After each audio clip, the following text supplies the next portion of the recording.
आखि आगरे उजुड़ी जाउची अमल फसल 17 टिकिया हाथीपलंक उत्पात रे व्यापक धान फसल नष्ट नीरवी जाइची वन विभाग चिंतार एवं चाषीकूल बोलगड़ ब्लॉक गोपालपुर पंचायत रे चाषी आखिरू निद हजई देलेनी जंगली हाथीपल अमल धान फसल खाई करुछंती चाषी कलबल मानु नाहंती नियाहुला कि जगुनी वन विभाग अमल फसल हराई एपटे चिंतार चाषी सरे ये संध्या 5टा है माने हाथी गड़ुंट जहाद्वारा कि कौन हो ना जी हाथी 17टा हाथी गड़ुंट आउ ये माल धान किसी रखी ना आ चाष करने भी बहुत कष्टकर हो गला देखु जिते पाल नड़ा सबू थिला गोरु गाई खायापी ताको भी नष्ट कर सारे आउ एतक जदि वन विभाग बुझे बुझे ना आम कलेक्टर ऑफिस रे घेराव करूँ आज्ञा देखो ये अवस्था है 17टा हाथी आसिक खेती करमती आम पर बिल चाष कर भात मुठा खाऊलु ये हाथी देखते एमती आसिक अवस्था कर राति आम नड़ा जाली जालिका राति 1 बेलू जाइचु तेणु आम पाखे किसी अवसर ना तेणुक संभाली पार्लु गर्जन आम संभाली पार्लुनि राति 1:30 बेलू आम पलैलु आम पछ पछ आसिक नई लुचिकी थे नई बाहरिक आसिक खाई दला चकटा कर नष्ट कर आम कौन करूँ आम आज्ञा गरीब लोक चाषीकर भाग धरिकी करुच्ची कौन खाइबी कौन करी मो मालिक तो से तार नहीं बिलर धान मु कौन करी गरीब लोक कौन हाथी खाई नष्ट करदे सारे कौन करी कहना मु कौन खाइबी केमी चलि मोर तो धान इन अवस्था कले दिन जहाँ बेले दिन बेले जहाँ बस संजय घर मान पलु हाथी भय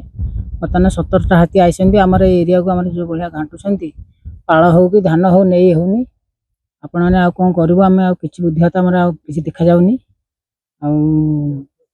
ये अनेक लोक सब क्षतिबात सब कर सारे मुझे बर्तमान काली परदिन ठू आज की 3 दिन ये बसिले मुझे देखुची भी निआ भी नगई पारुची निआ नगी बसिले सुधा कौन पाइबी मो खेती जो भाया कले मो अवस्था मो मन कांदुची मो मन को मुझे बुझे पारुनी नयगढ़ जिलार रणपुर जंगल 17टी हाथी 8 दिन हेब आसी निकटस्थ बारिकिलो एवं पथुरिया जंगल रे दिनसारा आडा जमाउथिबा बेले संज नईले धान जमी गुड़िकरे व्यापक फसल नष्ट करुछंती गोपालपुर पंचायत प्राय 50 रु 60 एकर जमी एपरी उत्पाद करुछंती सेपटे फसल को रक्षा करबा पई चाषी माने घर को बोही चालुथिबा बेले लोकबल एवं पर्याप्त गाड़ी सुविधा नथिबारु संभव भी होई पारु नाही एपरि स्थल रे हाथीपलंक खूब शीघ्र एठारु स्थानांतर सहित क्षतिग्रस्त चाषी को क्षतिपूरण देबाकू दाबी करिसंती चाषी नचेत खूब शीघ्र खोर्धा जिलापालक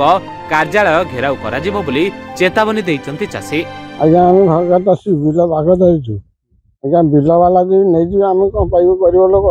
एत चाष बंद करम हईराण हाथी जो 17टा हाथी आसिक आम सब नुकसान कर खाई आज्ञा निआ हुला नहीं घोड़े सी जाऊना तथा गोड़े आसुनी मारे आज्ञा अमल करूँ गोटे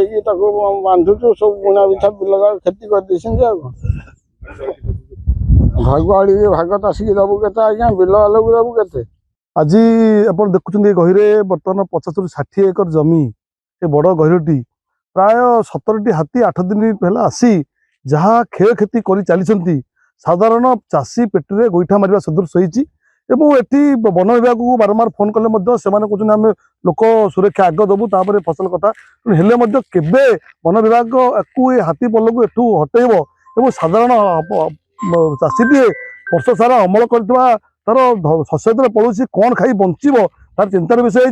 जो नड़ा पाल दिखंड खाई रखी था सी भी जालिकी शेष कर सारे जगह सी गाई गोरु भी ना बर्तमान अनुरोध करुचे खूब शीघ्र ये प्रशासन एक हाथी पल को फरेस्ट को पठे डिपार्टमेंट को पठे वन विभाग को एठू नौ और ना आगामी दिन में चाषी कूल एमती मत उठिले आगामी दिन कलेक्टर ऑफिस घेराव करेंगे दाबी उपचार करेंगे और खूब शीघ्र जो मान जहाँ क्षति होती आसी तदंत करी वन विभाग आर क्षतिपूरण देवाक दाबी करुच्ची। खोर्धारू जागेश्वर प्रधान रिपोर्ट रिपोर्टर्स टुडे।